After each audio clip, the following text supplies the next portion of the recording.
ఒక్కొక్కరుగా ఒక్కొక్కరుగా శాశ్వత వీడుకోలు పలుకుతూ ఒక తరం కనుమరుగుతుందండి. ఒక తరం, అలాంటి తరం ఇక రాబోదు. అలాంటి తరం కనుమరుగవుతుంది.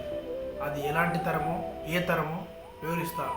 అన్నం తినే ముందు ఇతరుల ఆకలిని గుర్తించిన తరం, ఇరుకు ఇళ్లలో కూడా గొప్ప ప్రేమతో బ్రతికిన తరం, బాధ్యతల్ని ఎరిగిన తరం, నేను అనకుండా మనం అని బ్రతికిన తరం, డిగ్రీలు లేకున్నా జీవితాన్ని చదివిన తరం, గడియారం లేకున్నా సమయాన్ని సద్వినియోగం చేసుకున్న తరం, ఇంటర్నెట్ కూడా లేకుండా జ్ఞానాన్ని పెంపొందించుకున్న తరం, క్యాలిక్యులేటర్ లేకున్నా లెక్కలు ఎంతో సులువుగా చేసిన తరం, మొబైల్ ఫోన్లు లేకున్నా స్నేహ సంభాషణలకు లోటు లేని తరం, టీవీలు, కంప్యూటర్లు, ల్యాప్టాప్లు లేకున్నా కూడా వినోదంగా కాలాన్ని గడిపిన తరం, ఏసీలు, కూలర్లు లేకున్నా కూడా ఆరు బయట హాయిగా నిద్రించిన తరం, మినరల్ వాటర్, అసలు ఆ రోజుల్లో మినరల్ వాటర్ లేవండి.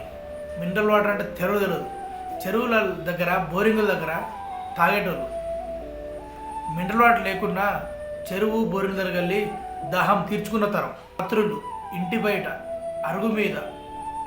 అరుగు మీద ప్రేమగా మాట్లాడుకున్న తరం, క్రమశిక్షణ తప్పిన పిల్లాడికి స్కూల్లో టీచర్లు 4 దెబ్బలు కొడితే ఇంటికి వచ్చి చెప్తే ఇంకో 4 దెబ్బలు ఎక్స్ట్రా కొట్టించి వారికి విద్యాబుద్ధులు నేర్పించిన తరం. అదే ఇప్పుడైతే టీచర్ ఎలా కొడతాడు, అడుగుదాంపా అంటూ టీచర్నే ప్రశ్నించే రోజులు వచ్చినాయి. వెళ్ళిపోతున్న ఆ తరం నుండి ఈ తరం వాళ్ళు ఏం నేర్చుకుంటున్నారండి? అసలు ఏం నేర్చుకుంటున్నారు? ఆ తరం నుండి నేర్చుకుంటేనే భవిష్యత్తుకు మనం చాలా మంచి పాట వేసిన వాళ్ళు అవుతాం.